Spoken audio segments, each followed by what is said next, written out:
It's essential that in life you see yourself reflected in other people's stories. It's why, as a little Black girl growing up, I was always looking for anybody that kinda looked like me.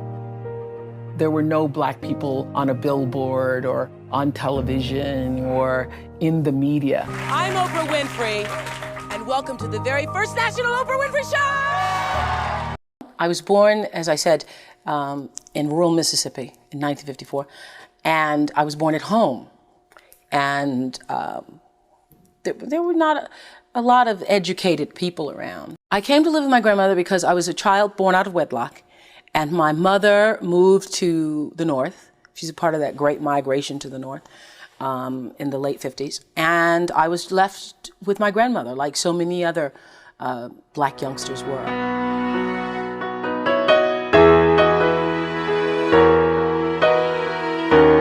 Well, I was living with my mother and living under circumstances that a lot of young children have to deal with today, even. We weren't living in the projects. And if you'd asked me at the time if we were poor, I probably would have said no, because when you are living it and you don't know anything else, you think that's the way life is. And I was raped when I was 9 by a cousin and never told anybody until I was in my late 20s. Not only was I raped by a cousin, I was raped by a cousin and then later sexually molested by a friend of the family and then by an uncle. It was just an ongoing, continuous thing. So much so that I started to think, this is the way life is. As a matter of fact, it was because of the riots of the 70s that I think they were looking for minorities. They were trying to fulfill all of their quotas and programs. And so I was hired as a token and had to take the heat from my college classmates. I went to an all-Black college with them calling me a token. And I used to say, yeah, but I'm a paid token. And I recognized that, and at the time I didn't even know it was a pun. I was thinking, yeah, but they pay me.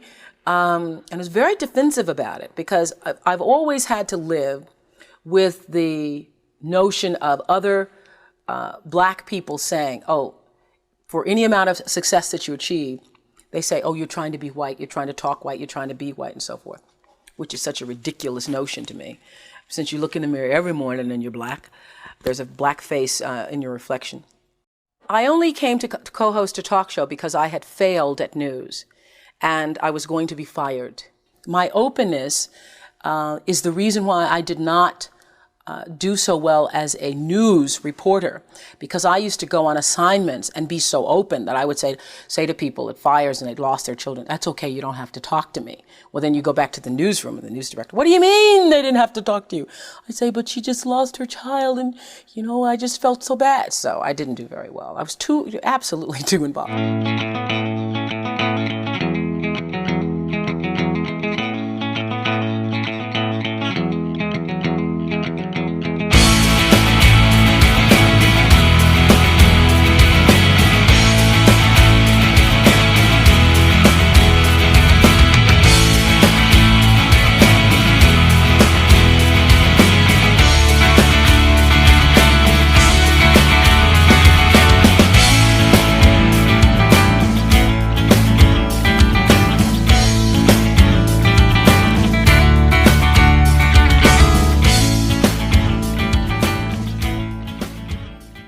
There's an old spiritual that says trouble don't last always. So I think there are a lot of us of my generation who swallowed a lot.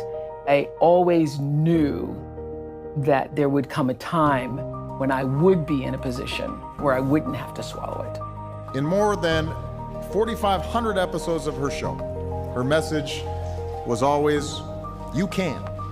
You can do, and you can be, and you can grow, and it can be better. Not one thing ever does it. It's a series of consistent things that people say, aha, it's time for change.